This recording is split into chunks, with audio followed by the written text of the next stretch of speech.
headlines, what to know about tech neck, changes you can make today to reduce neck and shoulder strain, and when to see a doctor for neck pain. Joining us live here is Dr. Peter Wong, Yale Medicine spine surgeon and associate professor of orthopedics and rehabilitation at the Yale School of Medicine. Hey, good morning to you, Dr. Wong, and thank you so much for joining us on this Friday. Good morning, and thank you for having me. Of course, very interesting topic here. A lot of us are on our phones, our iPads, our computers, you name it.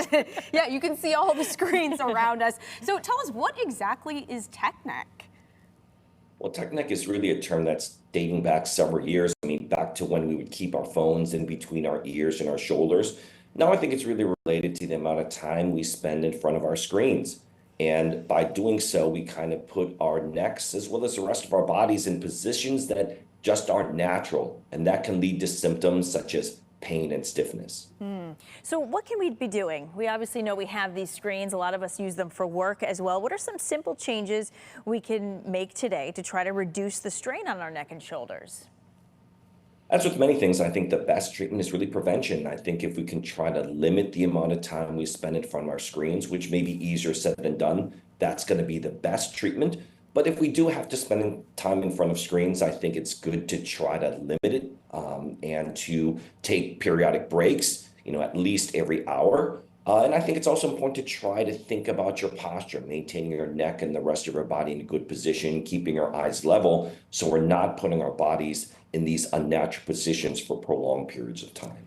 Yeah, doctor, and I wonder, a lot of people have standing desks in order to keep your posture up so that you're looking straight, you're not looking down. Is there any research that points towards a benefit with standing desks for that reason? Yeah, I think they become popular for a variety of reasons, and there is data to suggest that standing but changing positions is going to be good for your entire body. So that's certainly something I would recommend to anyone who spends a lot of time in front of a computer or another screen. Yeah, and what are some of the symptoms, so to speak? How do you know that you're having tech neck pain and not some other situation happening? Well, I think we're all subject to developing neck pain at some point in our lives, but I think what really differentiates tech neck is pain and stiffness associated with being in front of a screen. So either during your work period or immediately when you get up, that's when the symptoms start. I think that's really kind of when you know that you're having symptoms of tech neck. All right, and at what point, doctor, do we go see a doctor if we think we're suffering from tech neck?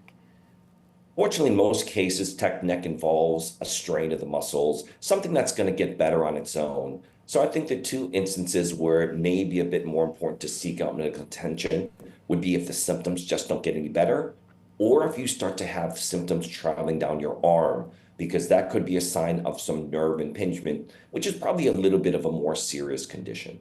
Wow. All right. Well, very important to keep in mind as we all go about our day with our phones and everything else. Dr. Wong, thank you so much for your time today. Thank you. And I hope you too minimize your screen time as well. Thank you. We'll try. It's hard to do, but we will try. Thank you so much, Dr. Wong.